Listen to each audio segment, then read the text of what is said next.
Alright, this is the callback staffing program that we've been talking about.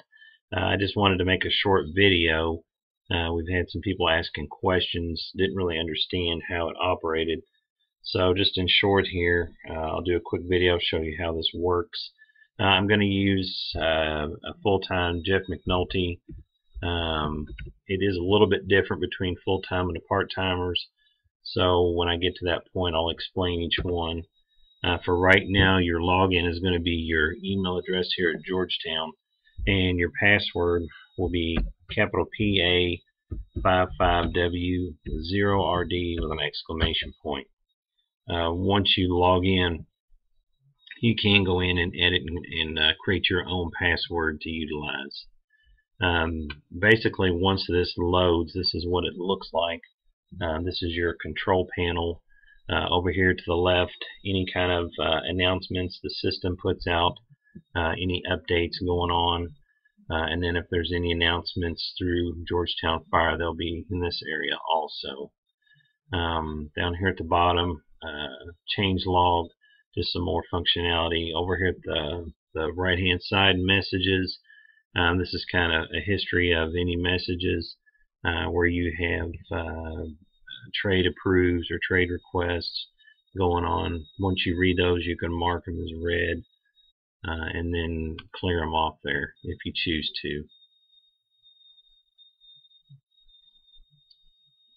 Alright, one of the first things I want to show you here under your username at the top, the pull down menu is to go into and edit your profile. And this is where, like I said, you can change your password here if you want to. Your primary phone number has already been put in. If you'd like to change this to where instead of getting texts, you want to get it to the app that you downloaded to your Android or iPhone, you can change that here. Pager ID and PIN, don't worry about. These notification settings, if there's a time that you don't want to be disturbed, whether it be in the evenings when you're sleeping or maybe you're on vacation, and then receiving callback emails and text messaging functions if you want to check those or uncheck those, and then save from there. Over here to the left is your user ID number through callback staffing. Really doesn't mean anything. Your title, group, and especially classifications that have been put in for you. Also underneath your name in the drop down, mainly for part-timers, but can be used for the full-timers also. Availability. If you click on set availability, it'll pull up the availability calendar, and as before, availability being due on the 15th, you'll want to come in here and enter your availability based on 0630 to 0630. So if I click on a day here, right away it pops up 6:30 a.m., which is the start of the day, and then ending 6:30 a.m. the following day. If you are not available that particular day, you can just click save, and it pops up, says that Jeff McNulty is not available from 6:30 a.m. to 6:30 a.m. the following day. That does include time for both days, so you'll see it bleeds over into both days here. If you're just going to do part of the day, I'm going to click on the 5th. And let's say I'm only going to go to 18:30 military time on the 5th and save. It'll stay within that day, the 5th. So I'm not available 6:30 a.m. to 6:30 p.m. on the 5th. And real easy to get rid of them if you make a mistake here. Just click the X and they're gone. Once you have all your availability filled in, there's nothing you have to save or anything. You just leave it as is, and that availability will be based on any future trades or anything that goes on, whether or not your name populates an available list for that particular day. If you want to look at the user guide, if you have questions, pop in on there, look at that.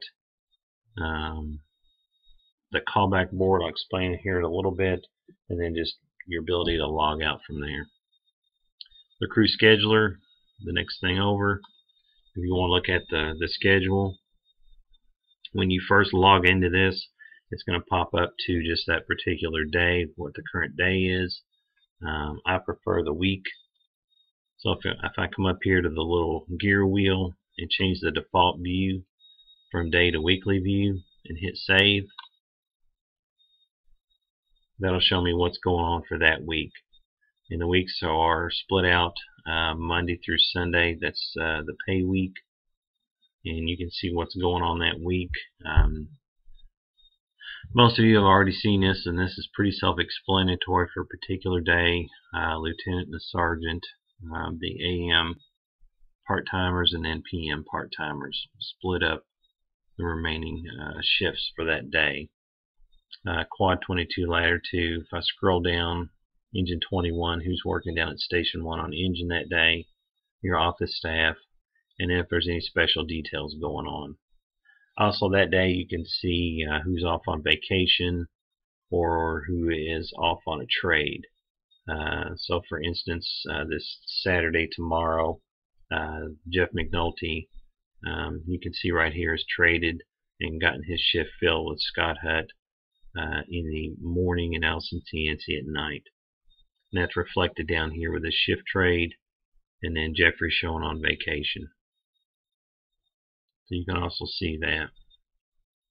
If you want to switch to a monthly table or monthly view, just click that and it'll pull it up so you can have the monthly view. A little bit easier to look at if you want to break it down to just showing all the PRN people. So it'll filter out everybody else except PRN. You can see who's working those particular days. Come over here to time off. This is more so for full-time people requesting time off for vacation. Otherwise, for part-timers, we're just going to trade that time off, and I'll show you that next. So over here I can look at my requests, see what kind of current requests I have out there for vacation, where I've requested vacation with a note whether or not it's been approved. Your time off bank, click on that. It's going to show you your current profile of how many vacation hours you have available if you're full-time. And then time off trades. If I want to view current trade requests that are out there, somebody's requesting, wanting a trade, that'll be available to look there. The main thing here, if I want to request time off for vacation, there's other options here, trade time, but mainly we're just looking at the vacation. The vacation approval requests are going to go to me, so you're going to click approval. If I happen to be off that day or out of town on vacation, you can click one of the other admins for the system, which would be the captain or any of the lieutenants. First here I want to click a date that I want a vacation, so everything's color coded. I can go through and find Jeff McNulty's day. So I'm going to pick the start day that his shift starts, and then the day it ends, and then the time itself, 6:30 in the morning to 6:30 in the morning. If I'm wanting just off for part of the day for 12 hours of the day, the ending time is going to be the same day, and then I just have to change the ending time to again, military time, 18:30. And then it should tell me here 12 hours. I'm going to add a note. I need off for doctor appointment. And then I'm going to send my time off request. And that, again, will automatically send off to that admin that's selected up here. Once that's submitted, it'll shoot a text message out to me. I'll be able to look at it, acknowledge it, approve it, or deny it and send it back to you. And then it will text you and let you know what's going on with your vacation request. If I'm trading off time, requesting to trade time with another employee, or just put it out there that I need somebody to pick up a shift for me, I'm going to go to this request trade under trade board. If I have a particular employee and I want to trade with, I'm going to put that in here. Nate Thompson is the lieutenant on today. He's going to be your admin for approval. That's always going to be the current lieutenant on duty that day. Let's say I need to trade with Chris Pellman, for instance. I'll start typing. Chris's name pops up. I select it. Or I can say I need to trade with either Chris or Corey, and it'll ask both of these names here if either one of them want to trade for me. If I want to trade again for just one, I'll just enter one name here. Or I may just want to trade open-ended with anybody. So I put it out here, trade with employees in the list. Any other specialty classification fillers, if I need it to be quad 22 driver, I'm going to click that. Same thing as a vacation. I want to click the date the trade's going to occur, and then the day it's going to end, the time it starts and the time it ends. This swap for another shift.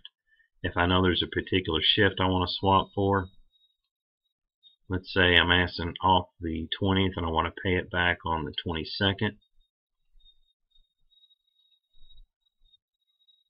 then it will attempt to trade that shift with somebody on the 22nd. Or I can just leave it open-ended and somebody can grab it and say, I'll take it and I'll trade this particular day with you. That request gets sent out. Once somebody accepts that trade, it'll go to the admin for approval, which today is Lieutenant Thompson. And then once he approves it, it'll come back to you showing that that shift trade was approved. If I want to see any current trade requests out there, I can click here. These are pending trades that affect me, and then a history of trades that have been made.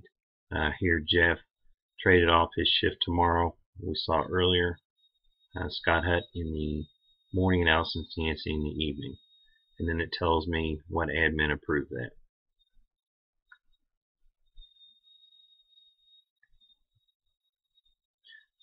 Callbacks on here. A callback basically if we had an open shift and it was being opened up for somebody to fill, that would pop up on here showing that I've got an open shift, what the date is on the 14th and the deadline to be filled.